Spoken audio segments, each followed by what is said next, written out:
15-2. Jahmyr Gibbs, 4 touchdowns. Lions defense only allows a handful of field goals. Here's Dan Campbell. I can't say enough about our defense. Let me start there, man. AG and this defense, they really, control that game for us. That's a good team over there. They're well coached. Kevin O'Connell does a great job. Ton of weapons, and we were able to contain them and keep them at bay until our offense was able to, to find our rhythm. I swear to God, don't do it. During Dan Campbell's sound, this is just to let you know what's going on behind the scenes. Look at the Lions defense. Yeah, the Lions defense was excellent. Was great. They were great. Also, while Dan Campbell was talking, I see Nick giddily put his hand in his pocket like a pickpocket. Don't do it. It's a tired bit and no one likes it, and it doesn't have any relevance. The question is, did Detroit quiet all their concerns? I don't know what you're talking about. I was reaching for a handkerchief. Okay, fine. Listen, that was a great win under very tough circumstances. Great win. Yeah. And listen, I do think that Dan Campbell, well, you've ruined the bit, so now I just now you're sitting there like this. I mean, you gotta do something. I mean, Wild, the magic of television, Wild just can't let it roll. Go ahead, do it. Well, just do it. It will work. It will work. It'll come later. Now you have little hands in your pocket. All right, listen, I want to give credit because Dan Campbell kind of danced through the raindrops on this a bit. Well, I don't know why Brew is dusting off his shoulders, but everything has set up for them perfectly. Yeah. Because they did get the 1 seed. My biggest problem, if you will, with them playing Monday night was, one, adding the injury risk that they didn't need to, but even more than that was, I thought it was putting them in a worse position for their first playoff game of the year, which last night essentially was. Mm-hmm. I know it was game 272 of the regular season. It was really game 1 of this year's postseason because of the impact it has on who can win the championship. And not only did they win, they were awesome. And so it all worked out perfectly for them. I said on Friday's show, I thought they were going to lose, and I thought that was now going to lead to a round 1 exit. Well, they won, and now they don't have to play in round 1. As far as the defense being fixed, we're going to talk more about Darnold in a moment. I think the send the house on 60% of the snaps will not work against really good quarterbacks. Now, in the NFC playoffs, you might not have to play any really good quarterbacks. Stafford, you guys know I think he's in that category. He doesn't have the numbers to support that this year, but I know that wouldn't work in the AFC playoffs. They're not in the AFC. Right. The Terrion Arnold injury just adds to the list, and that's another really tough one for them, but they got Anzalone back with his gnarly scar, and he was excellent. So I have never doubted the Lions' talent and their when healthy upside. The fact that they were able to do that when not healthy is noteworthy in what it gained for them. I don't think you can run that defense that way to a Super Bowl victory, but they did what they had to do, and they're 15-2. It's a great win. So that's why I wanted to give them a round of applause to start. Okay. Well, you can see the tiny little hands there. Only the Detroit Lions. He says, I don't doubt them, except he's got the little hands. They literally locked up the number 1 seed, top team in the NFL, and, you're going to use a little hand bit. I mean, come on, man. What are we doing here? What are we doing here? This is just so absurd. And saying, I don't know, the defense did what it needed to do against the Minnesota Vikings. This isn't a cookie cutter situation. The Detroit Lions defense had a specific game plan specifically for the Minnesota Vikings. And now don't downplay Sam Darnold. Sam Darnold has been great. And don't just put this loss on the Minnesota Vikings on Sam Darnold, or that it was just the Lions were able to take advantage of clearly a quarterback that Nick thinks is not good. Because that's nonsense. Nobody was open. Right. Did Sam Darnold play perfectly? No, he did not. But he was under duress, being knocked down and pressured nonstop. He was suffocated. No quarterback was surviving that. Seriously, none. And there was no one to throw to. The defense was smothering. Was smothered. And the Vikings team as a whole was not ready for that game. They were not ready for that moment. The Lions were. There were plays to be made for the Vikings, and they could not make them. Whether Sam Darnold, Justin Jefferson, they shut them down. They shut them down.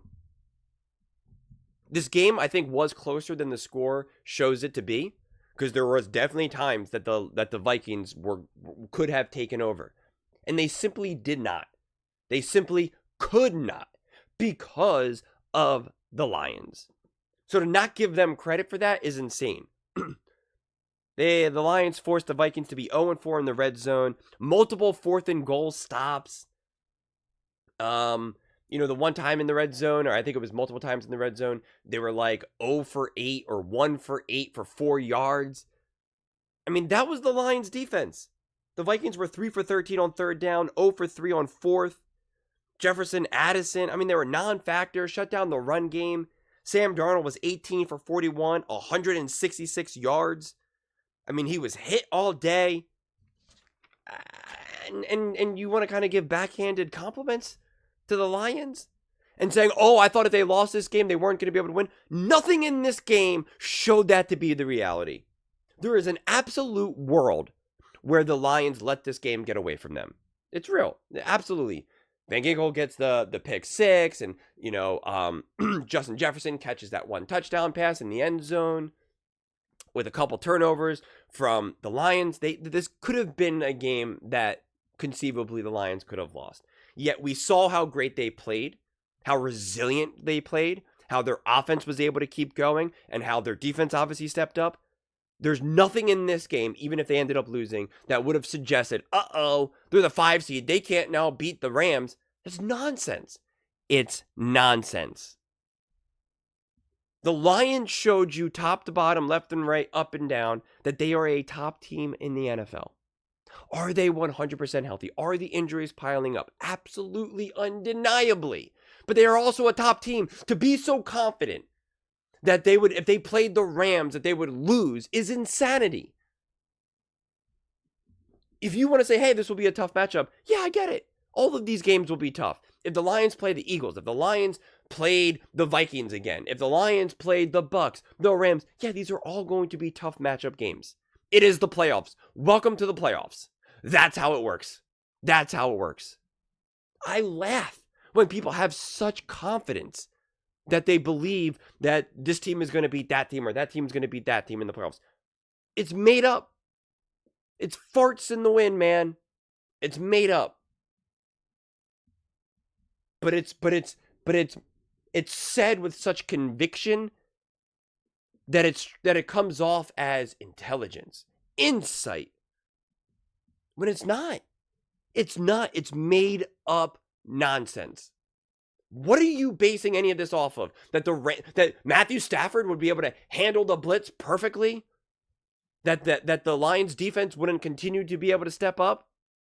That the offense wouldn't be able to overcome any of the defensive liabilities? Like, what are we saying here? The Vikings have been hot all season, been playing great. And they got smothered. That home field was for real for the Lions. For real.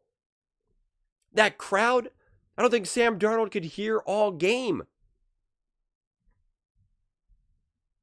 And you want to pretend that if they had to play the Bucks or the Rams, bye-bye? That's what he said on Friday. That's nonsense. Even if they let this game get away from them. I don't know, man. I don't know where the confidence of the doubt come from. I get confidence behind your team. I get it. Because that's like a confident optimism. That's a confident belief in what your team can achieve. But the confidence in the doubt, please tell me what the Detroit Lions have done all season for you to have any confidence in what they can't do. Show me, tell me, present it to me. I'm waiting. Because I'm pretty sure they've overcome every single piece of adversity they have faced this season. Does that guarantee they're going to win a Super Bowl? Of course not. Of course not. But it's the confidence that just always gets me. And it's not, and this isn't just about first things first or Nick. Like, I've seen it all over throughout this season in general. And it's like crazy to me. Truly crazy to me. The Lions deserve all the credit. All the credit. And bringing those little doll hands out. Come on, man. That's just ridiculous. Truly ridiculous. I'm losing my voice. I need a drink of water. But those are just my thoughts. I'd absolutely love to hear yours. What do you guys all think? Do you think Detroit quieted all concerns? Do you think there was concerns to begin with? Let me know in the comments below. I read every single comment. So whether you agree with me or disagree with me, either way, let's get in some discussions. Let's get in some fights. But ultimately, let's just have some fun. And please do consider subscribing. We're building an amazing community here, and I'd absolutely love to see you part of it. I want to build something that we all genuinely feel connected to. Something that we're really excited to be part of. I think we're well on our way to doing it. And please don't forget to give this video a thumbs up, as it really does help with the visibility and the algorithm. Thank you so much, and see you next time.